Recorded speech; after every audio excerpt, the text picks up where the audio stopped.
Segredos do ocultismo.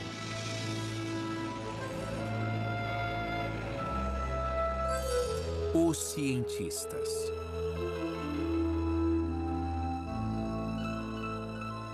Pode a mente humana afetar o universo, controlar o ambiente ou mesmo o tempo?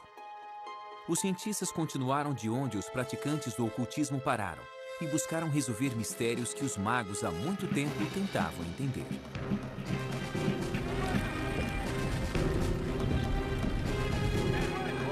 17 de março de 1863. John Pelham conduz sua tropa para a Batalha de Kelly's Ford, na Virgínia. Pelham é lembrado por sua coragem, mas essa foi sua última batalha. Mais de um século depois, em Illinois, Margaret Barrett sente uma dor terrível na cabeça. Teriam essa enfermeira do meio oeste e um major da Guerra Civil alguma conexão?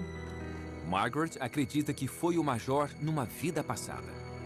Quando as pessoas têm uma experiência com vidas passadas, a verdade é inquestionável. É uma prova autoevidente. Qualquer um pode duvidar da existência dessa vida passada, menos a pessoa que a experienciou. Você não pode tirar isso dela. Ela sabe.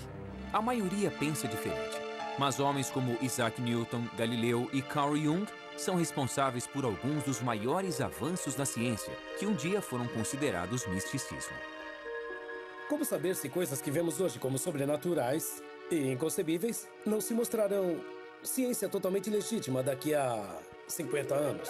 Desde a Renascença, os cientistas foram muito além das fronteiras estabelecidas. Antes da era da tecnologia, os cientistas confiavam na crença e na intuição. Os primeiros ocultistas acreditavam que o universo era um campo de consciência que eles acessavam para decifrar a obra dos deuses.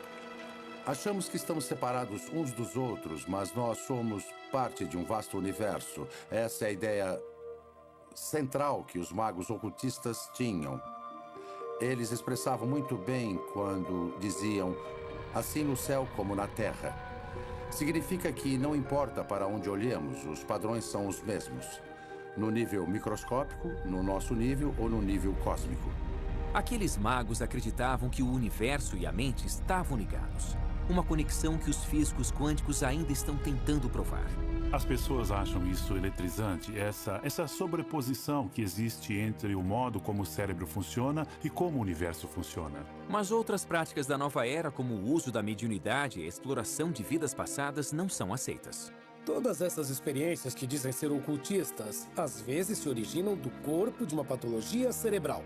E isso faz a gente repensar sobre a causa desses fenômenos. Só porque pessoas com epilepsia no lobo temporal experienciam Deus, não precisam negar a ideia de Deus. Mas isso te faz pensar sobre o que é experiência religiosa, porque há conexões neurais que predispõem à religiosidade e ao misticismo. O elo entre magia e ciência sempre foi forte. E uma vez que o místico é provado, se torna um fato científico. É uma busca que tem moldado a visão de mundo do homem desde os tempos de Newton. Isaac Newton nasceu no século XVII, quando o homem ainda acreditava que a Terra era o centro do universo. Ele é conhecido tanto como o pai da ciência moderna, como o último dos grandes magos. Newton era de um intelecto extraordinário. Ele podia se concentrar por horas intermináveis, às vezes durante dias, numa única questão, e mantinha em mente todas as partes. Newton imaginava vividamente suas teorias e somente depois as levava para o campo dos experimentos, uma prática hoje chamada de estado alterado de consciência. As pessoas podem fazer isso ao correr ou se exercitar. Dá para fazer isso jejuando, dá para fazer isso bebendo, se drogando, dá para fazer isso rezando, meditando, ou então pela hipnose. Há muitas práticas diferentes ao longo de milhares de anos pelas quais as pessoas alteram seus estados de consciência. Eu acho que a criatividade requer algo como a aceitação da intuição, a aceitação da inspiração como ponto de partida para ideias que se revelam profundas, importantes, mesmo as ideias científicas. Se você se abre para o cosmos, você se abre para novos conhecimentos. Newton se apoiava em grande parte num homem que morreu em 1642, o mesmo ano em que ele nasceu, Galileu. Quando Galileu estava mapeando as estrelas e os planetas, a astrologia já era uma ciência de alguns séculos. Nas antigas escolas de mistério, vamos dizer dos egípcios, assim como dos pitagóricos, a meta era se conectar com os deuses e implorar que eles fizessem algo. Os deuses, com seu poder, poderiam atender. Galileu não estava tentando contatar os deuses, ele estava tentando explicar sua obra. Durante a Renascença, os cientistas seguiram os ensinamentos de Aristóteles. As teorias desse grego do século III a.C. eram aceitas pela Igreja Católica. Bem, a ideia de movimento era muito diferente do que nós entendemos hoje em dia. A noção era de que todo tipo de objeto ou substância tinha seu lugar natural. E a terra estava embaixo, depois a água, o ar e o fogo, e por cima a quintessência da qual o céu era feito. Os objetos tenderiam a permanecer em seus locais naturais, e para movê-los você precisaria empurrá-los continuamente. Ele também dizia que a Terra era o centro do sistema solar e que um objeto pesado cairia mais rápido que um mais leve. Até Galileu, essas eram verdades aceitas. Galileu confirmou que a Terra girava em torno do Sol. Aristóteles achava que a matéria cai porque conhece seu lugar no cosmos. A mão de seu criador a guiaria de volta ao local de origem. A compreensão de Galileu da gravidade era bem mais avançada. E ele usou métodos científicos para provar suas teorias. Aristóteles, um grande pensador, achava que objetos pesados caem mais rápido do que objetos leves. E precisaria de 5 minutos para testar isso. Tudo o que ele precisava era de 5 minutos para subir numa casa, pegar uma rocha, uma ervilha e jogá-las ao mesmo tempo. Ele nunca testou. A razão é que o conceito de experimento é estranho para a mente humana. Mas não para Galileu. Ele fez o experimento e viu que eles caem no mesmo ritmo. É por isso que pensamos em Galileu como um grande gênio. Porque ele mesmo disse, podemos fazer perguntas sobre a natureza, não ter noções pré-concebidas. Podemos começar nos perguntando, o que acontecerá se eu jogar a rocha e a ervilha? E veja só, ele descobriu algo contra-intuitivo, que qualquer um pode testar e verificar. Galileu desacreditou completamente a sagrada visão de mundo aristoteliana endossada pela Igreja e pagou caro por isso. Os cardeais da Inquisição rejeitaram suas teorias. Ele continuou publicando e por isso foi considerado culpado por heresia. Galileu foi condenado à prisão domiciliar em 1633 e passou o resto da vida sob a vigilância da Inquisição. Levou 350 anos para a Igreja admitir que estava errada. Nesse meio tempo, Newton havia confirmado as conclusões de Galileu. Isaac Newton era fascinante. Ele nasceu num dia de Natal, era filho de uma viúva. Ele foi criado em um ambiente um tanto austero até sair para a universidade e jamais abandonou a academia. Ele estudou pelo resto da vida. Desde jovem, estudou tudo que havia disponível para estudar. A Renascença havia se alimentado da redescoberta de textos perdidos dos antigos gregos e dos ocultistas. Acadêmicos como Newton se empenhavam para descobrir novas ideias da ciência, religião e magia. Newton não era apenas um cientista, era um alquimista declarado. Muitos dos homens mais brilhantes da história, inclusive Isaac Newton, foram para a alquimia, foram atrás de várias questões ocultas porque queriam descobrir como as coisas funcionam e queriam ir tão longe quanto precisavam para satisfazer suas mentes curiosas. Na época de Newton, não havia grande distinção entre magia, espiritualidade e ciência. Os cientistas usavam qualquer método para expandir seus conhecimentos. Ele gastou anos procurando pela joia mais preciosa da alquimia, a pedra filosofal. A pedra não era uma gema concreta, mas um nível mais elevado de consciência que levaria a novas descobertas científicas e espirituais. Sozinho em seu quarto com experimentos alquímicos, Newton ficava dias sem comer ou dormir. Quem estuda a criatividade diz que há vários estágios. Primeiro é preciso aprender tudo o que der. Depois deixar tudo isso incubado, como que borbulhando dentro de você. Depois vai se tornar algo como uma inspiração. Era o que os alquimistas tentavam fazer na época e o que Newton fez com tanto sucesso. Newton partiu do desafio de Galileu de refutar Aristóteles. Quando ele se concentrou na teoria de Aristóteles dos objetos em queda e da órbita dos planetas, ele chegou à mais importante descoberta da física, a gravidade. Isso mudaria tudo. Quando Newton pensou na gravidade, ele teve que conceber a ideia de que dois corpos podem atrair um ao outro à distância. E ainda hoje nós lutamos para entender como isso acontece. Quero dizer, como é que o Sol sabe que Júpiter está ali? Ninguém sabe. O ramo emergente de cientistas empiristas se sentiu desconfortável com a ideia de que um objeto pode afetar outro objeto sem tocá-lo, sem estar conectado com ele de algum jeito. Mas eis que Newton surge com uma teoria matemática que se encaixa perfeitamente nas observações astronômicas, mas que requer que haja uma força entre dois objetos diferentes quando não há nada entre eles. Ele basicamente se baseava na ação à distância, não importando o quanto isso incomodasse a ele mesmo ou qualquer outro. Newton também foi o primeiro a descobrir as propriedades da luz e acreditava que a luz era composta de partículas. A visão aristotélica de mundo não aceitava a ideia de átomos, de componentes indivisíveis dos objetos. Mas fica bem claro nos textos de Newton sobre a luz que ele teve algumas ideias definidas sobre isso. Ele pensou na luz como uma corrente de minúsculas partículas movendo-se rapidamente, corpúsculos, como ele a chamou. Em 1687, Newton publicou sua obra-prima, Principia, e se tornou uma sensação internacional. Nesse livro, ele desenvolveu suas 3 leis do movimento: a lei da inércia, a relação entre força e movimento e a última regra: para toda ação, há uma reação oposta e de igual intensidade. Em 1660, um espectro do passado assombrava Londres: a peste negra. 70 mil pessoas morreram e logo depois houve o grande incêndio. Mas em meio a esse tumulto, havia uma sede por ciência.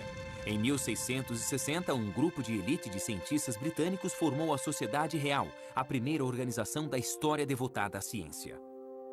A Sociedade Real começou como uma espécie de clube dos inteligentes. Eles se reuniam e discutiam todo tópico concebível. Talvez fosse um pouco arriscado, é claro, porque a todo momento a Inglaterra tinha espasmos de repressão religiosa. A ameaça da igreja não os deteve. O próprio Newton liderou a Sociedade Real por 24 anos, mas este foco quase místico iria inspirar uma nova geração a olhar para o universo interior. O cérebro humano, olhado superficialmente, é uma máquina bem ajustada de neurônios e nervos perfeitamente sincronizados para movimento, aprendizado ou até defesa. Mas o cérebro não tem apenas impulsos elétricos. Esse órgão notável contém pensamentos, memórias e alguns diriam até mesmo a alma. A descoberta da gravidade por Newton transformou a maneira como a ciência entendia o universo, mas outro membro da Sociedade Real, Thomas Willis, estava prestes a superar Aristóteles em outro campo, a medicina. Willis começou a primeira exploração científica do cérebro e de seu software, a mente. Thomas Willis foi um físico inglês. Ele descobriu como estudar o cérebro, o que era difícil de fazer, porque o cérebro deteriora poucas horas depois da morte. O progresso na medicina vinha sendo obstruído por um duradouro tabu contra a dissecação do corpo humano. Foi preciso um certo relaxamento das regras para que a dissecação ocorresse. Muitas vezes os praticantes eram de fato criminosos, eram considerados criminosos apesar de serem cientistas. Aquilo era contra a lei e ia contra tudo e todos dissecar um corpo humano. Até a Renascença, os eruditos acreditavam na visão de Aristóteles de que o coração era a casa da mente. Poucos na medicina poderiam conceber que aquela massa branca, disforme dentro do crânio, poderia ser a morada da razão e da expressão artística. Willis suspeitava que o cérebro tinha mais do que seus colegas supunham. Então ele descobriu uma maneira de preservar o cérebro para distinguir cada uma de suas partes, de uma maneira que ninguém soube fazer antes. Como Newton, Willis era um alquimista e usava o experimento para tentar chegar à verdade. Willis foi o primeiro a dissecar os nervos que levam ao cérebro. Ele explicou como funcionam em conjunto. Suas aulas deixavam as audiências enfeitiçadas. Em 1664, ele publicou Cerebri Anatomy, na época o mais completo estudo do cérebro. Um jovem estudante chamado John Locke partiu de seu trabalho para investigar a natureza do pensamento. Locke era, antes de mais nada, um filósofo.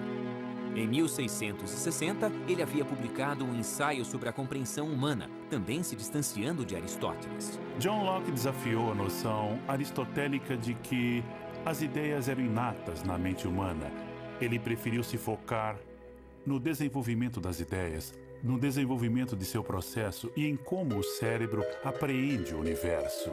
Foi, de fato, uma das primeiras tentativas de descrever uma neurociência e o que o cérebro faz. A neurociência se tornou uma nova disciplina que permanece cheia de mistérios. É verdade que há um cérebro com os neurônios em ação e há uma mente. Mas no que diz respeito à mente, nós estamos apenas começando a entender como funciona. O que dizer da criatividade, da consciência? O que dizer da autopercepção? Os cientistas hoje entendem como o cérebro funciona dentro do crânio, mas ainda estão tentando descobrir como a mente pode afetar o mundo fora de seu invólucro. Franz Anton Mesmer, astrólogo e médico, topou com a hipnose quase por acaso. O experimento de Mesmer era voltado ao uso de magnetismo na cura de doenças. Franz Mesmer fazia com que as pessoas sentassem numa banheira e usava ímãs nessas banheiras. Ele mencionava o magnetismo animal. É muito interessante porque os ímãs voltaram à moda hoje. E médicos vêm usando o eletromagnetismo como tratamento. Primeiro, Mesmer acreditou que os ímãs externavam a força invisível do magnetismo animal. Depois, pensou que a força emanava dele mesmo e abandonou os ímãs. Na verdade, Mesmer só havia redescoberto outra arte ocultista perdida. O primeiro registro de hipnose induzida num papiro que está no Museu Britânico se deu na corte de Quéops, no Egito, mais de 5.000 anos atrás. Posteriormente, videntes do oráculo grego de Delfos se auto-hipnotizavam para prever o futuro. A hipnose, tal como praticada hoje nos Estados Unidos, começa com Franz Mesmer. Mas se você olhar mais para trás, toda cultura tem um jeito de entrar em transe. Pode ser usando música, pode ser usando dança, pode ser sentado em meditação. Seu tratamento se tornou popular em 1770 e a fama de Mesmer logo se espalhou quando inúmeros pacientes afirmaram terem se curado através do mesmerismo. Ele podia colocar as pessoas em transe e sugerir a elas coisas que eram boas, como se curarem, como ficarem bem. Ele ficou famoso por isso, o que levou à criação de um comitê de cientistas. Aliás, Benjamin Franklin era um deles. Eles tentavam decidir se algo daquilo era real ou não. Eles disseram, bem, o mesmerismo funciona, mas achamos que funciona por causa da imaginação, não por um princípio operacional. Mesmer foi acusado de charlatanismo por muitos. Mas em 1843, o cirurgião londrino John Ellison começou a usar o que chamou de coma hipnótico para realizar uma cirurgia complexa sem dor. A anestesia ainda não havia sido inventada e a técnica de Ellison resultou em mais de 300 operações bem-sucedidas. Mas a influência de Mesmer teve vida curta. Com a descoberta do éter, a hipnose foi novamente dispensada pela medicina tradicional. Então, em vez de aceitar a ideia de que nossas crenças podem nos ajudar a nos curarmos e nos recuperarmos, eles apenas descartaram a obra de Mesmer. Mas ele havia criado os fundamentos da hipnose moderna, uma prática que hoje é aceita normalmente como uma forma de tratamento pela medicina. A hipnose requer sugestão e imaginação. Nosso corpo não pode distinguir entre experiências reais e imaginadas. Por exemplo, há um estudo recente sobre raiva e doenças cardíacas. Para deixar as pessoas com raiva, os pesquisadores faziam com que elas imaginassem situações que as deixassem com raiva. E quando elas se imaginavam com raiva, seus corpos respondiam como se houvesse um motivo, uma causa para a raiva, e havia uma mudança notável. Mas o mais belo desse experimento é o poder da imaginação. Nossa imaginação pode nos deixar nervosos. Nossa imaginação pode nos deixar alegres ou tranquilos. Se ficamos com raiva ou alegres, é escolha nossa. Todo um campo de medicina alternativa se desenvolveu utilizando técnicas de sugestão para promover a cura. Há mais de 22 estudos realizados com visualizações na cura do câncer. 18 deles mostram conclusivamente que a visualização ajuda a combater o câncer.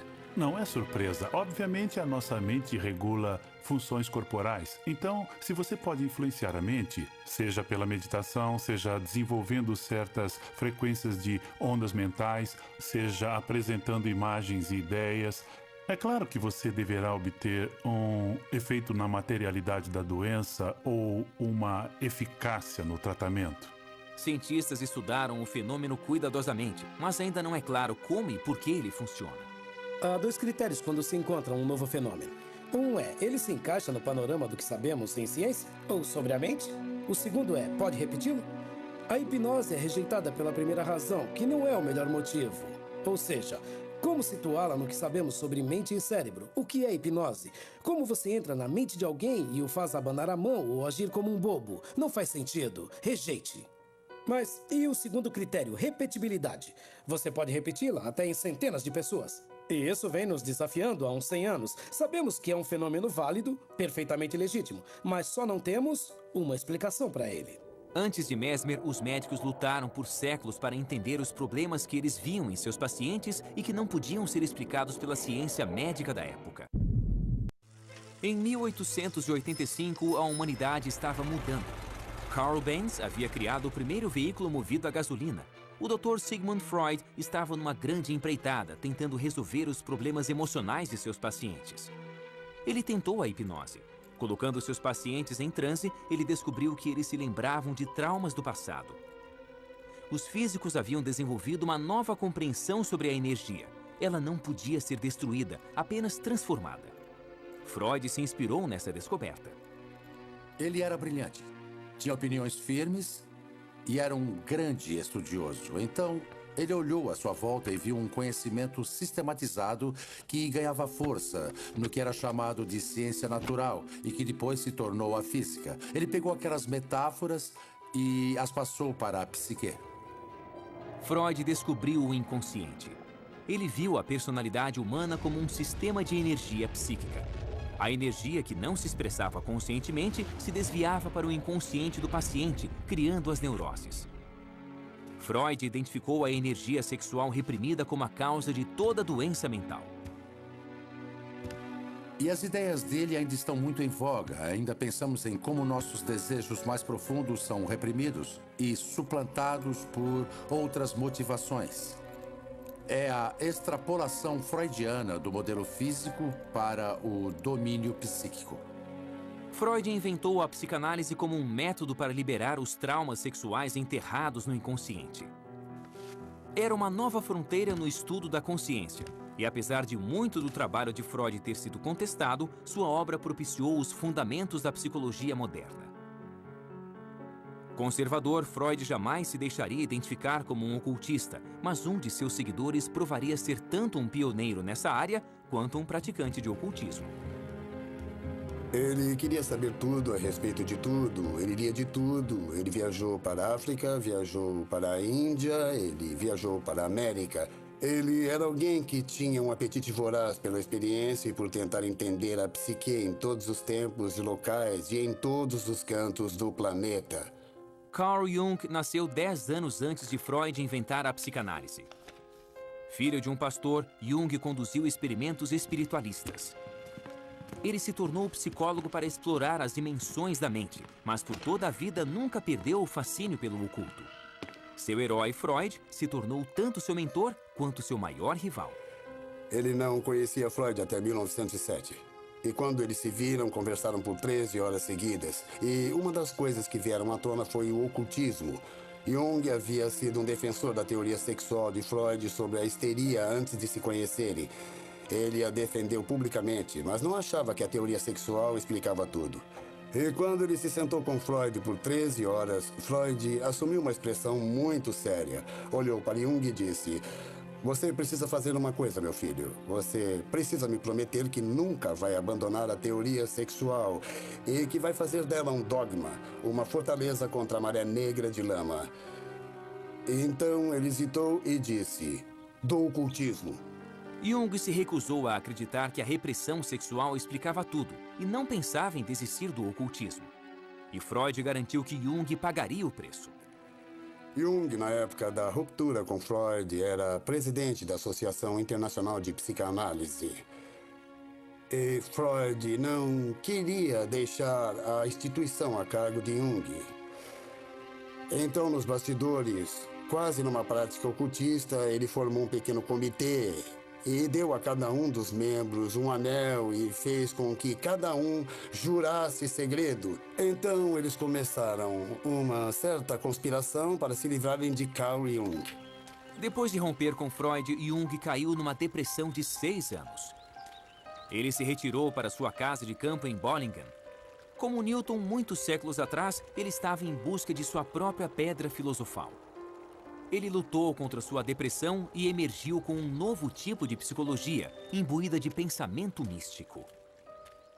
Ele usou cartas de tarô, usou astrologia. Mas mais importante do que cartas de tarô ou astrologia é que Carl Jung acreditava na intuição. Jung disse uma vez: o que o terapeuta faz é por seu paciente em contato com a intuição. E quando o terapeuta faz isso, seu trabalho está feito. Durante seu retiro, Jung concluiu que era pela astrologia, a alquimia, a mitologia e o I Ching que os primeiros magos investigavam a consciência humana. E deu seu grande salto, vendo a psique como um campo de energia muito maior do que a personalidade individual. Ele a chamou de inconsciente coletivo. O inconsciente coletivo inclui todas as coisas que não nos são pessoais, que nos transcendem, que são os conteúdos transpessoais e impessoais do inconsciente, que Jung chamou de arquétipos.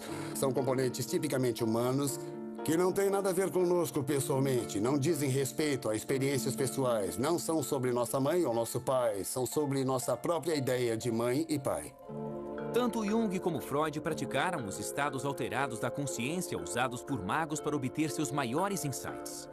Para Freud, era um método de associação livre. Para Jung, era um método de imaginação ativa, onde você deliberadamente induz a fantasia e fala sobre aspectos de você que estão personificados em formas imagéticas. É como no ocultismo, na mediunidade ou nas sessões, pensando que você fala com os mortos, quando na verdade você fala consigo ou com diversos eus interiores.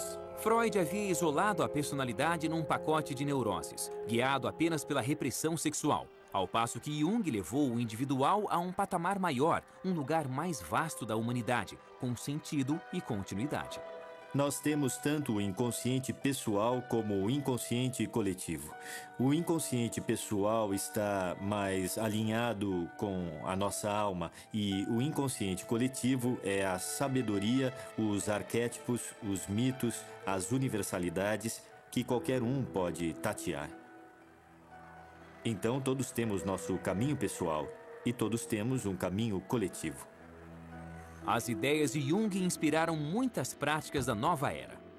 A mediunidade pode talvez vir de algo como o inconsciente coletivo de Jung. Provavelmente a maioria dos médiuns diria que vem de um nível mais alto de sabedoria. E talvez seja a mesma coisa. Sem dúvida, esse é um conceito que se relaciona com o inconsciente coletivo. Mas a apresentação típica é como se uma entidade, uma alma desencarnada, um grupo delas que existisse em outra dimensão, decidisse nos ajudar ao incorporar sua sabedoria num de nossos amigos ou vizinhos. Durante séculos, o estudo do universo e da mente foram disciplinas separadas. Em 1905, com 30 anos de idade, Jung conheceu um jovem alemão que trabalhava como escriturário num escritório de patente suíço, Albert Einstein. De certa forma, Einstein tinha um coração místico. Quando criança, ele havia observado os movimentos da agulha de uma bússola e jurou que um dia iria conhecer a mente de Deus. Como Newton, ele entrava em estados alterados da consciência que chamava de exercícios mentais e intuitivamente chegou às suas descobertas. Somente mais tarde, Einstein iria retomá-las com fórmulas e provas. Naquele ano, Einstein publicou 5 artigos sobre a nova física no jornal Annalen der Physik. Teorias que reescreviam as regras do universo. Nelas, ele apresentou a teoria da relatividade, defendendo que tempo e espaço são relativos, conceitos mutáveis, não absolutos. Newton desenvolveu aquelas maravilhas, a lei do movimento, da gravidade e outras que pareciam funcionar como um relógio, e deixou todo mundo contente, por mais revolucionário que fosse na época. Porque descobria-se que o mundo, o universo, era como um relógio gigante e que tudo funcionava de maneira ordenada. Einstein apareceu e disse, bem, isso pode ser assim, mas também é relativo. E virou tudo de ponta cabeça de novo. Nas notas autobiográficas de Einstein, ele pedia a Newton que o perdoasse por revolucionar a ciência da física. Einstein, enfim, resolvia a contradição que o Newton havia observado no comportamento da luz. A luz age como uma onda, mas às vezes age como partícula, e no processo ele finalmente provou a intuição de Newton a respeito da existência de átomos. O efeito fotoelétrico, como é chamado, se você direcionar um feixe de luz contra uma peça de metal, vai arrancar elétrons. E a teoria das ondas não dá conta dos detalhes de como isso acontece. Então veio Einstein, em 1905, e foi capaz de demonstrar o efeito fotoelétrico perfeitamente ao dizer que, quando a luz interage com o metal, chega em diferentes feixes de energia que dependem só da frequência da luz, não de sua intensidade. Então ainda é uma onda, pois frequência é um conceito de onda, mas age como partícula. Anos depois, Jung registrou que o gênio de Einstein havia influenciado todo o seu trabalho intelectual. E a teoria fotoelétrica de Einstein dava os fundamentos para futuras contradições no mundo subatômico da física quântica. A consciência parecia afetar o universo. Einstein tinha uma convicção basicamente filosófica, de que a teoria da física poderia ser completa, de que se você souber tudo o que há para saber sobre um sistema, você pode prever tudo o que vai se passar dali em diante. Na física quântica não há absoluto. Tudo muda de acordo com a observação. Há uma frase famosa de Einstein que é: Deus não joga dados com o universo, que ele repetiu tantas vezes que um de seus colegas, não sabemos quem, disse: dá para parar de dizer a Deus o que fazer? Einstein rejeitou a física quântica, mas a física quântica não poderia ser ignorada. Os conceitos do ocultismo iriam ajudar a entender algo sobre esse território não mapeado. Para o novo ramo de físicos quânticos, a própria mente tinha um papel integral. O comportamento da matéria depende completamente do observador.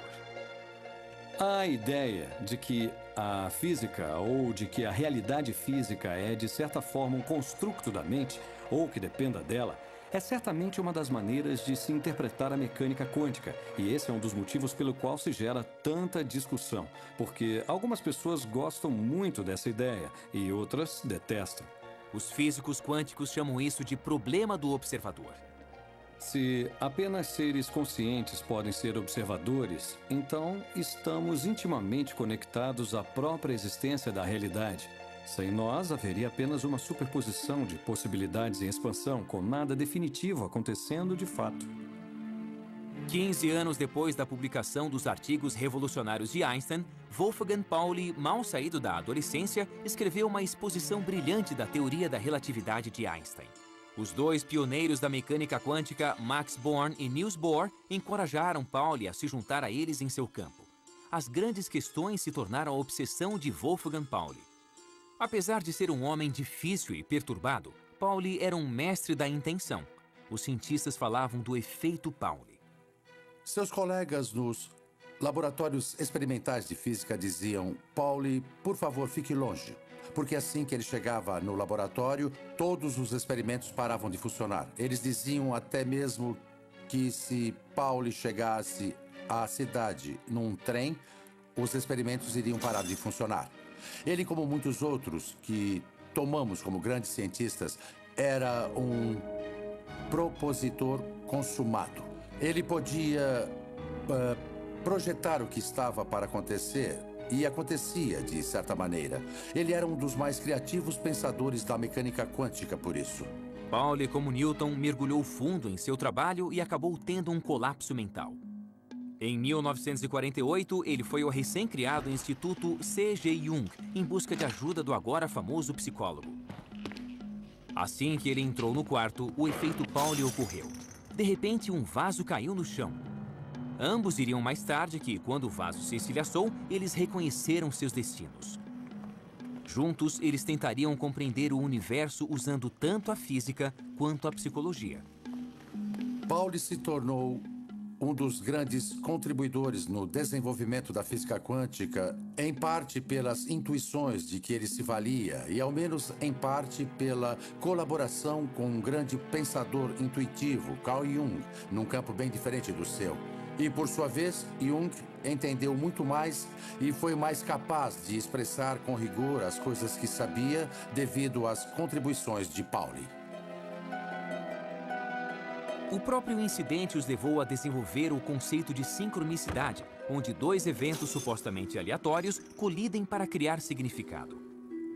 Sincronicidade, como Jung define, é a correspondência entre um estado psíquico interior, um estado psicológico e algum evento externo. Essa correspondência tem um alto grau de improbabilidade, parecendo aleatória ou acidental, ou apenas coincidência ou então um acaso. Jung e Pauli combinaram seu brilhantismo e sua intuição e chegaram a uma teoria do universo. Se a matéria se comporta de acordo com a observação, teriam os homens feito sua própria realidade? Teriam os pensamentos e sonhos coletivos das pessoas criado o mundo? É uma noção que muitos cientistas rejeitam e que ecoa o ocultismo. As antigas ideias ocultistas de uma consciência latente que permeia nosso mundo tornam muitas das interpretações da mecânica quântica muito mais simples. Porque se a consciência é essencial para o ato da observação, para trazer uma realidade definida dessas ondas quânticas de probabilidade, a vida, de certa forma, se explica melhor se houver outras fontes de consciência além da nossa. A última tentativa de se unificar as teorias de campo de Einstein é a teoria das cordas, que casa a física de Newton com a física quântica em uma nova teoria da gravidade. Teóricos das supercordas acham que no menor nível imaginável, toda a matéria é feita de cordas vibráteis. As diferenças nas observações em física quântica não viriam do inconsciente criando o universo, mas de pequenas variações nas vibrações. A teoria das cordas unifica o pequeno e o grande. Nós temos a teoria de Einstein da relatividade geral, que é uma teoria para a força gravitacional e funciona muito bem para explicar o universo em larga escala. Nós temos a mecânica quântica, que é a teoria do muito pequeno, que também funciona extremamente bem. O problema é que essas teorias não são compatíveis. Você não consegue chegar a uma teoria de gravidade quântica por nenhuma das abordagens convencionais. A teoria das cordas parece extremamente promissora, porque é essencialmente uma teoria quântica. Se for provada, implica num fascinante reino de universos paralelos e múltiplas dimensões. O que a teoria das cordas faz elegantemente é dizer, ok, existem essas coisas minúsculas chamadas cordas de que são feitas todas as outras partículas que existem no universo. E essas cordas são apenas energia. Portanto, se nós descemos para a mais minúscula partícula ou menor elemento do que existe, já que se trata apenas de energia, podemos pensar em nós mesmos como mera energia, o que seria satisfatório para muita gente. Pode-se ver isso de uma maneira religiosa, química ou física. Mas essas teorias talvez nunca sejam provadas. Os cientistas afetaram nosso mundo com um trabalho que no começo parecia magia. Em 1895, Conrad Rankin fazia experiências com raios catódicos quando notou um brilho verde numa tela pintada em sua bancada. Mas o raio catódico estava coberto com papel preto, o que significa que os raios invisíveis atravessaram o objeto sólido. Investigando mais, ele descobriu que os raios podiam atravessar a pele, revelando os ossos da mão de sua esposa. Imagine a reação das pessoas. Aqui tem... Bom, tente imaginar que tem uma mesa e tem uma gaveta. E dentro dela tem um filme. Eu vou passar esses raios misteriosos por sua mão e você vai ver os seus ossos. Bom, as pessoas diriam que isso é sobrenatural, é ocultismo. De fato, ninguém acreditou nele. E ele disse, não vou publicar numa revista científica porque parece ocultismo. Então vou publicar num jornal. E ele publicou a mão da esposa no jornal. Dava para ver os ossos da mão e ele entrou para a história. A obra de Rankin poderia facilmente ter sido rejeitada. Será que outras crenças ocultistas se tornarão ciência? Nascida na Inglaterra, Margaret Barrett tinha pouco conhecimento da Guerra Civil Americana, mas se sentiu impelida a estudá-la. Um dia, ela se deteve sobre uma foto de John Pelham e notou uma enorme semelhança.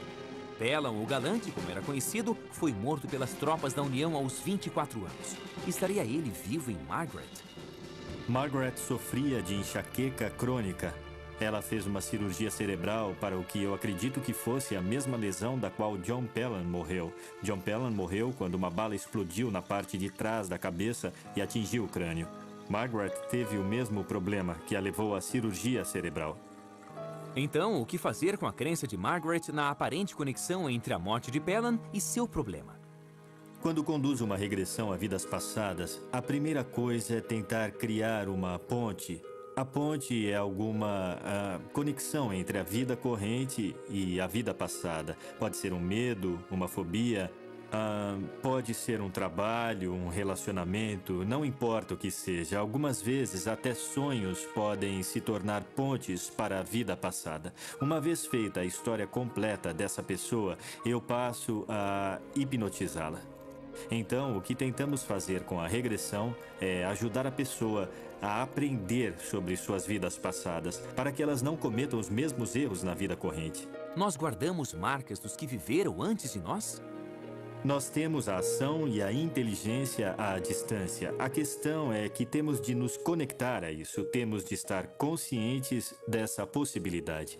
Desvendar as vidas passadas pode um dia ser tão corriqueiro quanto os raios-x? A maioria dos cientistas rejeita a ideia. No caso de Rankin, ele fez o experimento e qualquer pessoa pode repeti-lo e aceitá-lo. No caso do Galileu, Pedra Grande, Ervilha, qualquer criança pode fazer o mesmo. Mas isso não vale para tudo. Pegue a velocidade da luz, que Einstein diz que é finita. Precisamos de experimentos muito detalhados e quantitativos para provar que é correto. Não é uma coisa rápida. Talvez alguns desses fenômenos sejam tão imprecisos, tão sutis, que vamos demorar para desvendar. Mas parece uma farsa para mim. Não me parece fundado na verdade. Se você não pode testar uma proposição, se não há como testá-la, não faz parte do nosso conhecimento. O progresso tem sido alcançado por inovadores que querem ir mais além do que a realidade aceita. De maneira interessante, é como se a evolução fosse um tipo de revolução, podemos dizer, pois ela revolve sempre o mesmo tipo de ideias, expressas de maneiras diversas, com novas ferramentas para sondar mais profundamente o âmago do conhecimento. Mas, feitas as contas, nós estamos ainda olhando para o mesmo quadro, o mesmo universo, com a esperança de refinar um pouco mais a compreensão. Nós ainda trabalhamos de mãos dadas com os antigos magos. Hoje, a mente é tão misteriosa quanto o universo foi um dia. Poderão um dia os cientistas descobrir que os homens criaram sua própria realidade? Nós vamos alcançar alguns grandes avanços através da ciência, mas virão da ciência olhando para o que alguns podem chamar de oculto. Há certas coisas que eu acho interessantes nas crenças da nova era, porque eu acho que elas explicitam coisas que a ciência não pôde alcançar ainda. Eu acho que para tudo que ainda não temos uma explicação científica hoje, vamos no fim explicar cientificamente. Somente o tempo irá dizer que revoluções nos aguardam na encruzilhada entre a ciência e o ocultismo.